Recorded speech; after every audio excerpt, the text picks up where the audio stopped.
Hello everyone, welcome to my channel H D Orion. हम पढ़ रहे हैं accountancy for class 12 T S. Grewal की टेक्स्ट बुक से 2022 edition, chapter 6 retirement of a partner. और इस वीडियो में हम पढ़ेंगे preparation of revaluation account, partners capital accounts and balance sheet of the reconstituted firm when existing total capital of remaining partners is to be in new profit sharing ratio. So let us see some questions from the textbook.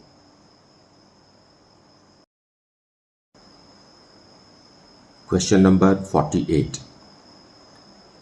Leena, Madan and Naresh were partners in a firm sharing profits and losses in the ratio of 2:2:3. On 31st March 2015, their balance sheet was as follows. Here is the balance sheet given. To the liabilities side, it has trade creditors, bank overdraft, long-term debts, employees provident fund and capitals of partners. To the asset side, land and building, machinery, furniture, investments, closing stock, sundry debtors, bank and deferred advertisement expenditure. Okay. Now, further it says, the question says, on 31st March 2015, Madan retired from the firm and the remaining partners decided to carry on the business. It was decided to revalue assets and liabilities as under. Land and building be appreciated by rupees 2,40,000 and machinery be depreciated by 10%. 50% of investments were taken over by the retiring partner at book value.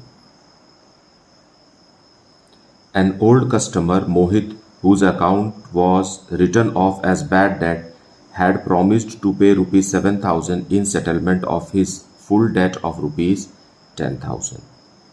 यहाँ पर समझने वाली बात है कि he has just promised, so हम promise को कभी भी accounts में record नहीं करते हैं, so we will not record it.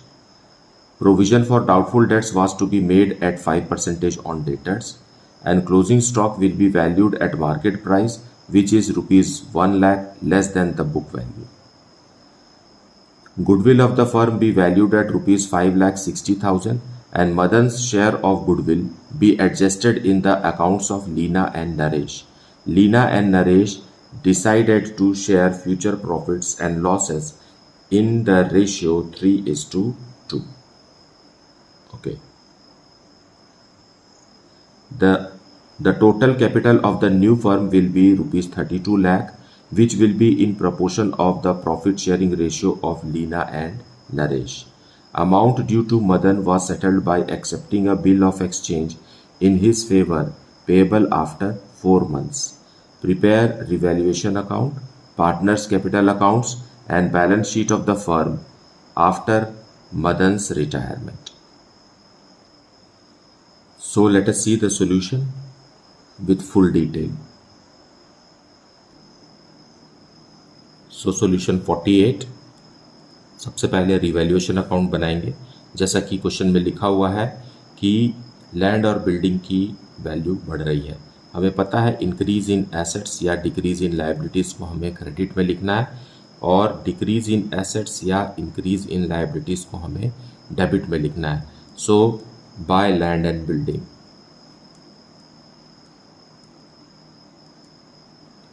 2,40,000 rupees से बढ़ रहा है, लेकिन मशीन जो है वो कम हो रहा है। डेप्रिशिएट करना हमको मशीन को 5 लाख का 10% that is 50,000 rupees.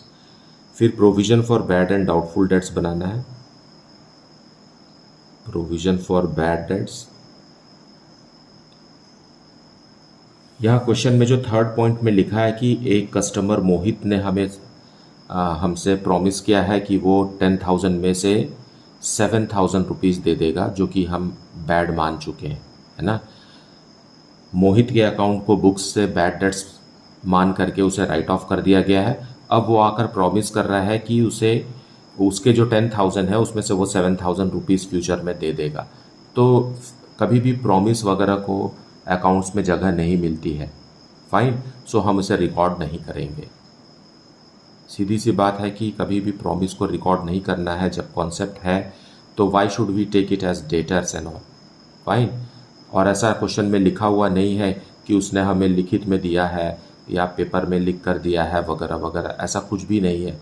So we will not treat him, we will not entertain him here. So जितना भी डेटर है उसका 5% हम प्रोविज़न बना देते हैं। डेटर्स है 4 लाख का, उसका 5% हो गया 20,000 rupees, fine. Then closing stock भी कम हो रहा है। क्लोजिंग स्टॉक के बारे में ये है कि मार्केट वैल्यू या बुक वैल्यू दोनों में से जो कम होता है उसे ही बुक्स में रिकॉर्ड करना होता है। यहाँ पर लिखा हुआ है मार्केट वैल्यू जो है वो 1 लाख रुपीज़ से कम हो गया है, मतलब बुक वैल्यू ज़्यादा है और मार्केट वैल्यू 1 लाख रुपीज़ कम है। सो 1 लाख रुपीज़ से हम क्लोजिंग स्टॉक को कम कर देंगे, क्योंकि बुक्स में वही रिकॉर्ड होगा जिसकी वैल्यू कम है। Now 2,40,000, here also 2,40,000, balancing amount we found is 70,000. ये this is profit on revaluation, fine, this is credit balance and this is profit on revaluation. हम लीना, मदन और नरेश तीनों को देंगे।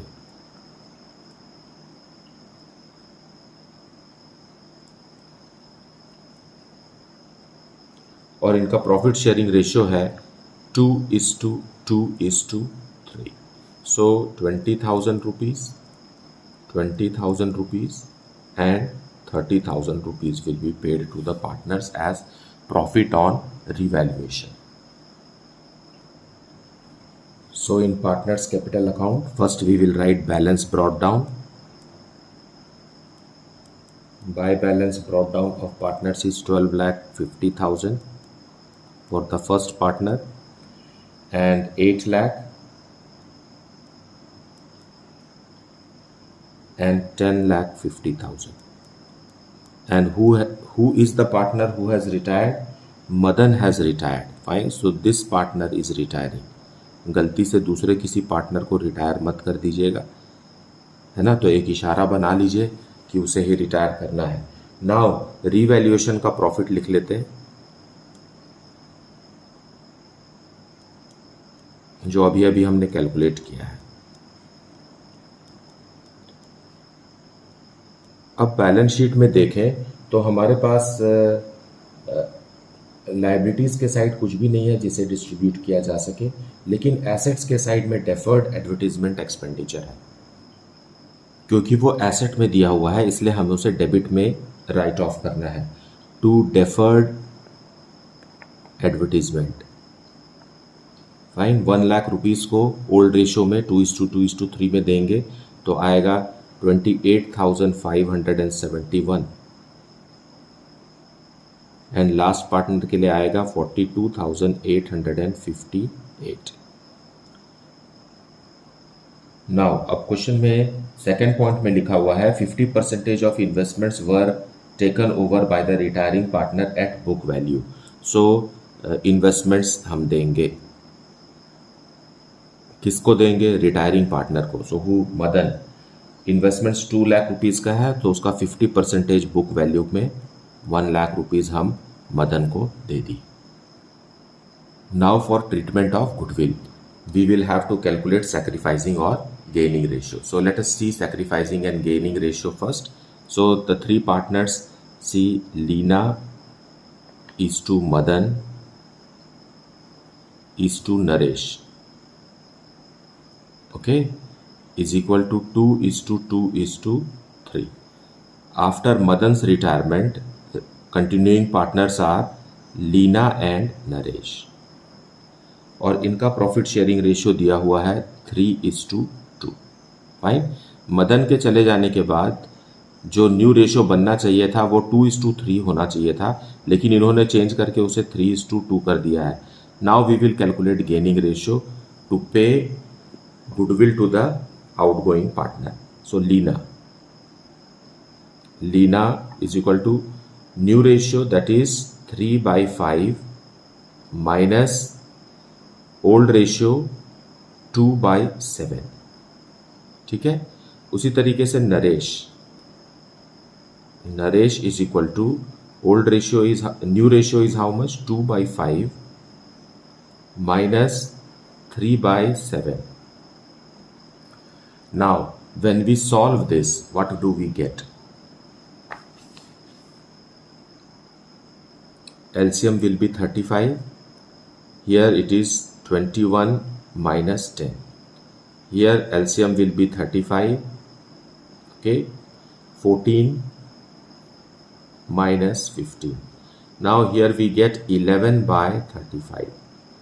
But here we get minus 1/35. Okay, we are calculating, what are we calculating? Gaining ratio. So gaining ratio is equal to new ratio minus old ratio. That is what we have done here, है ना.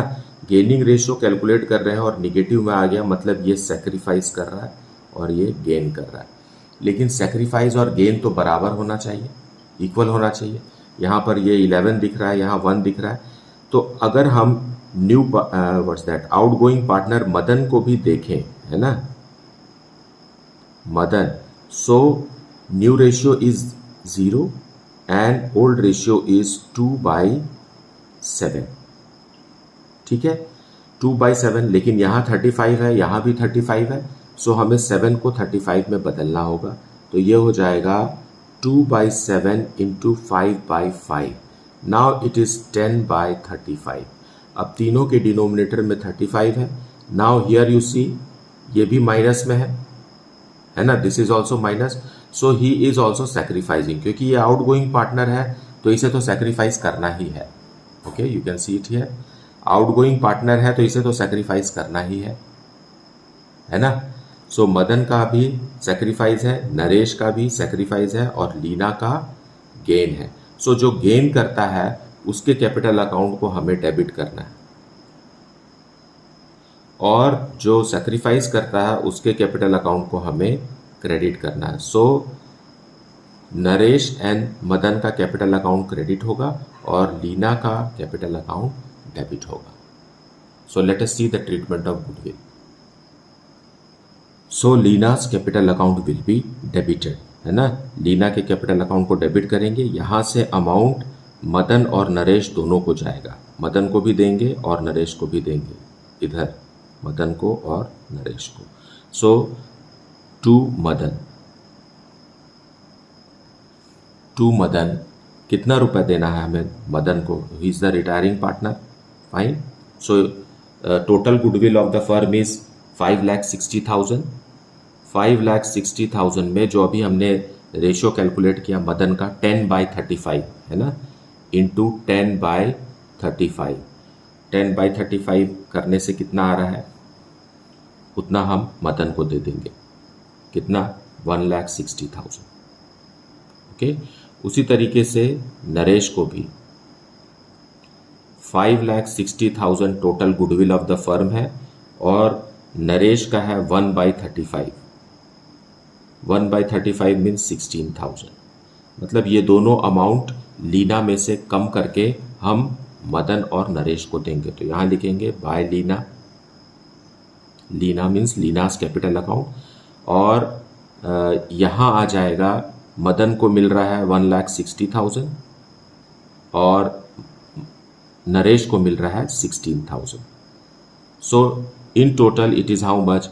1,76,000 लीना में से कम हुआ. उस 1,76,000 में से 1,60,000 मदन को दिया गया और 16,000 रुपीज नरेश को दिया गया. So that is the treatment of goodwill. Now we will close it. So to balance. अच्छा, पहले हम मदन को रिटायर कर देते हैं. सो मदन का क्रेडिट में ग्रैंड टोटल आ रहा है ₹9,80,000 और यहाँ भी 9,80,000.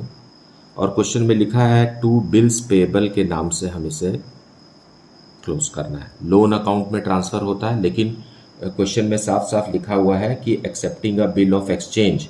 सो बिल ऑफ एक्सचेंज हम एक्सेप्ट कर रहे हैं मदन से कि हम फ्यूचर में उसे पेमेंट करेंगे.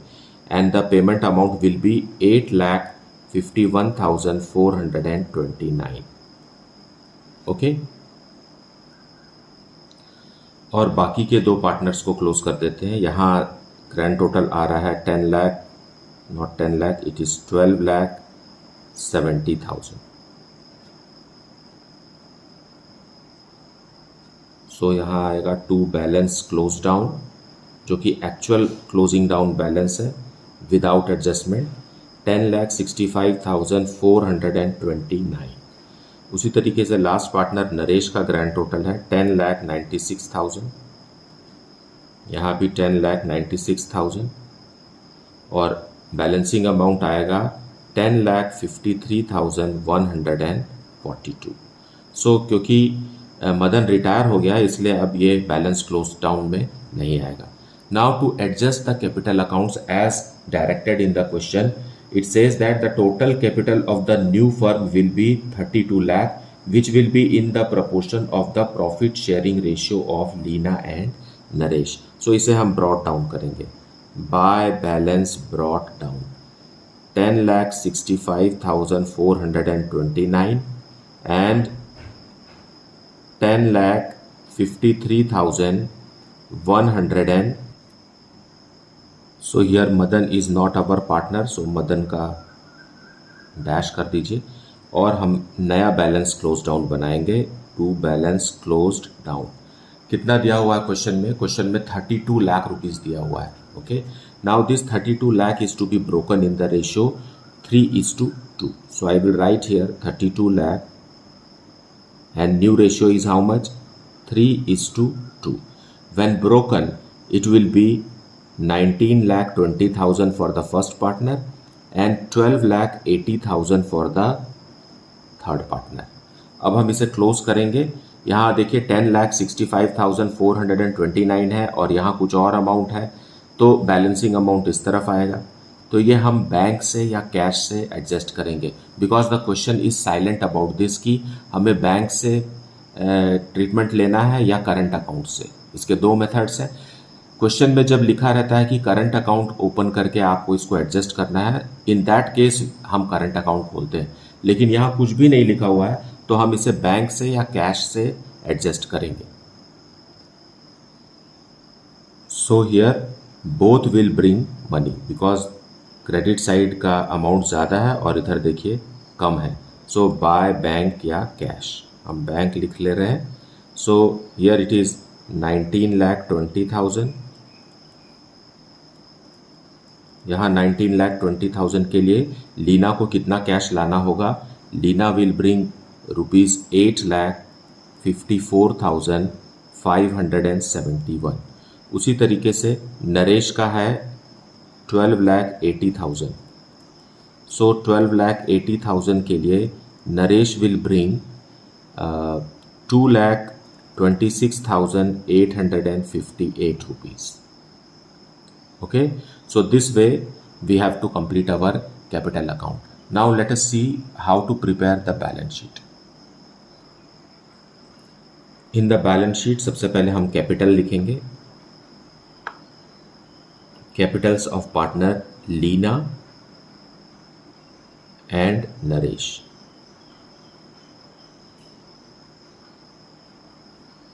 $19,20,000 जैसा कि हमने कैलकुलेट किया, क्लोजिंग बैलेंस यही बनाया है हमने एडजस्टमेंट्स के बाद। And total what's that, total capital of the firm is 32 lakh rupees. Fine, then trade creditors.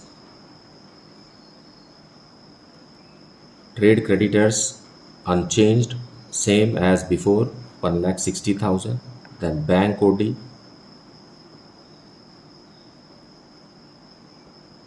Bank overdraft is of ₹44,000। वैसे तो आप चाहे तो इस बैंक ओवर ड्राफ्ट को एलिमिनेट कर सकते हैं, क्योंकि आपके बैंक अकाउंट में अभी तो काफ़ी पैसा आ गया है ना। लेकिन ये मानते हुए कि ये बैंक ओवर ड्राफ्ट किसी दूसरे बैंक का है ना, तो हम इसे अभी छोड़ दे रहे हैं, क्योंकि आंसर तो इसी के साथ आ रहा है। ठीक है, कायदे से तो ये चाहिए था कि बैंक ओवर ड्राफ्ट एलिमिनेट हो जाता है। मेरे ख्याल से शायद मोहलत होगी या जो भी है ना। Then long term debts,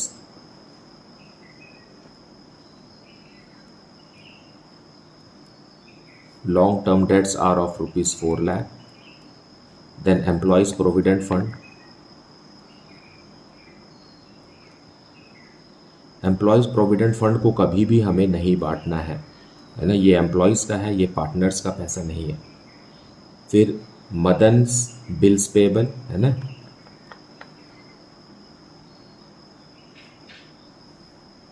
retired partner से हमने बिल एक्सेप्ट किया है, सो 851,429. Fine. This much is in the liability side. Now to the asset side, land and building.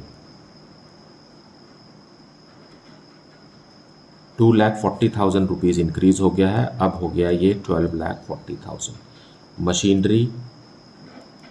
Machinery 10% depreciate होकर के बचा हुआ है 4,50,000. Then furniture, no change in furniture 7 lakh. Okay. Then investments 2 lakh का था, लेकिन उसमें से 1 लाख हमने रिटायरिंग पार्टनर मदन को दे दिया और बाकी का 1 लाख बचा हुआ है. देन क्लोजिंग स्टॉक 8 लाख का था, लेकिन मार्केट वैल्यू क्योंकि 7 लाख का हो गया, मतलब 1 लाख कम हो गया, इसलिए हम कम वाला अमाउंट ही बैलेंस शीट में लिखेंगे, है ना. चाहे वो मार्केट वैल्यू कम हो या तो फिर बुक वैल्यू कम हो, जो दोनों में से कम है उसे ही हमें यहाँ लिखना होता है. देन सन्ड्री डेटर्स 4 लाख के सन्ड्री डेटर्स हैं, less provision for bad dates 20,000.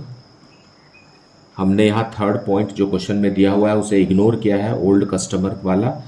Bad debts recover होने का प्रॉमिस कर रहा है वो, so promises are never recorded in the books of accounts. Fine. So we are ignoring third point and we have solved this question. Then lastly we come to bank. Bank में देखिए पहले से ही हमारे पास 80,000 rupees, ठीक. फिर दोनों partners ने कुछ अमाउंट लेकर आया है. ये पार्टनर फर्स्ट पार्टनर का है लीना का, और नरेश का है 2,26,858. सो इस तरीके से देखें तो काफ़ी अमाउंट है जिससे कि ये बैंक ओवरड्राफ्ट ख़त्म किया जा सकता है. लेकिन क्योंकि हो सकता है अलग अलग बैंक के अकाउंट हो और हमारे पास टाइम भी हो अभी ओवरड्राफ्ट को कवर करने का. Now the grand total is 47,31,429. So this is how the question is to be solved and understood. थोड़ा लेंथी क्वेश्चन है, लेकिन आपको इस कॉन्सेप्ट को समझना जरूरी है.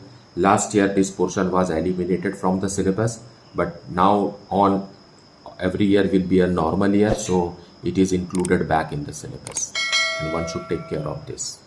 मुझे उम्मीद है कि आपने पूरा वीडियो अच्छे से देखा है और एक्सप्लेनेशन को भी सुना है.